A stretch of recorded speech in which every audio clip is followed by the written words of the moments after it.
Assalamualaikum warahmatullahi wabarakatuh.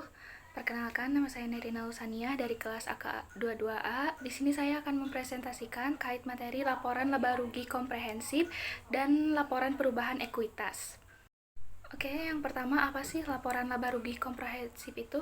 Jadi, laporan laba rugi komprehensif itu adalah laba rugi yang menjabarkan pendapatan dan beban dalam kegiatan usaha yang menghasilkan keuntungan atau kerugian perusahaan dan untuk mengetahui informasi terkait keuangan perusahaan yang mendapatkan laba atau rugi bersih untuk periode waktu tersebut.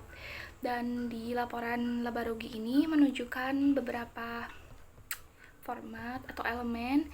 Yang pertama ada pendapatan, yang kedua beban, dan yang ketiga pendapatan bersih. Intinya laporan laba rugi ini adalah dokumen keuangan utama dalam bisnis, karena kan laporan laba rugi ini akan menunjukkan apakah si perusahaan ini tuh di periode ini tuh laba atau rugi, dan sebagai acuan untuk evaluasi kedepannya gimana. Kemudian ada kegunaan laporan laba rugi. Jadi laporan laba rugi ini digunakan oleh pemberi pinjaman, investor, atau kreditor untuk mengukur kinerja keuangan dan membuat keputusan yang dapat memengaruhi masa depan perusahaan itu mau kemana atau gimana. Nah, yang pertama penggunanya itu ada pengguna internal, yaitu manajemen perusahaan. Nah, manajemen perusahaan ini menggunakan informasi ini untuk menganalisis posisi bisnis dan membuat keputusan untuk menghasilkan keuntungan. Jadi kayak bikin strateginya tuh si manajemen perusahaan ini. Yang kedua ada pengguna eksternal, yaitu investor. Investor ini memeriksa apakah perusahaan diposisikan untuk tumbuh dan menguntungkan di masa depan sehingga mereka dapat memutuskan apakah akan berinvestasi dalam bisnis tersebut. Yang ketiga ada kreditur. Ini juga pengguna eksternal. Jadi kreditur ini menggunakan laporan untuk memeriksa apakah perusahaan memiliki arus kas yang cukup untuk melunasi pinjamannya atau mengambil pinjaman baru. Jadi nanti si kreditur ini melihat nih perusahaan kita itu sehat atau enggak, bisa bayar utang atau enggak nantinya. Nah, kemudian ada elemen. Di laporan laba rugi ini terdiri dari dua bagian utama, yaitu pendapatan yang diperoleh sama periode laporan dan biaya pada periode yang sama. Kedua bagian ini dipecah dalam berbagai entry yang relevan dengan bisnis kita. Jadi elemen-elemen pokoknya itu ada pendapatan, total pendapatan yang di dalamnya tuh dikurangi dulu dengan misalnya retur, biaya pengiriman, dan lain-lain. Terus dikurangi lagi HPP, dan pendapat kurangi HPP ini jadi laba kotor. Kemudian si laba kotor ini dikurangi dengan beban yang akan menghasilkan laba atau rugi bersih. Untuk format laba rugi di sini terdapat dua macam. Yang pertama single step, yang kedua multiple step. Jadi kalau single step itu formatnya format penghasilan atau pendapatan usaha dan di luar usaha itu disusun dalam satu kelompok.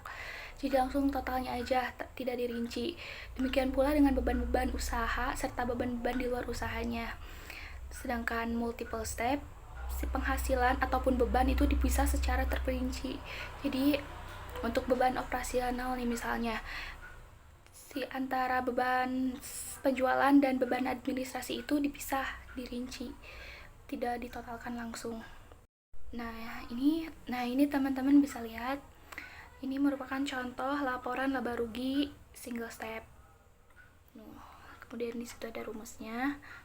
Jadi kan di situ langsung ditotalin gitu si pendapatan dan bebannya tuh.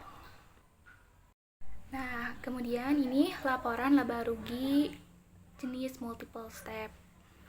Nah, di sini kalau untuk perhitungannya, step pertama cara menghitung laba kotor itu dengan net sales dikurangi dengan cost of goods sold atau HPP. Terus yang step kedua untuk menghitung beban operasional itu dengan mengurangi si laba kotor dengan operating expense atau biaya operasional. Yang step ketiga itu menghitung laba bersihnya, yaitu operating income ditambah dengan non-operating item, yang nanti hasilnya tuh bakal menghasilkan atau menunjukkan si laporan laba rugi ini laba atau rugi di periode tersebut.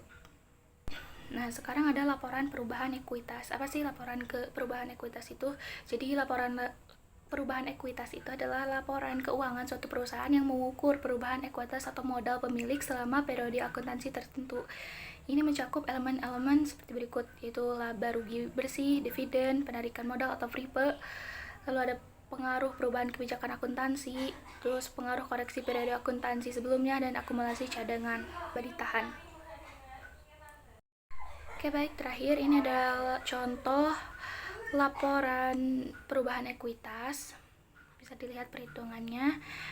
Caranya itu modal awal ditambah pendapatan bersih, yang kemudian dikurangi dividen, yang kemudian ditambah atau dikurangi perubahan lainnya, yang bakal menunjukkan modal akhirnya berapa.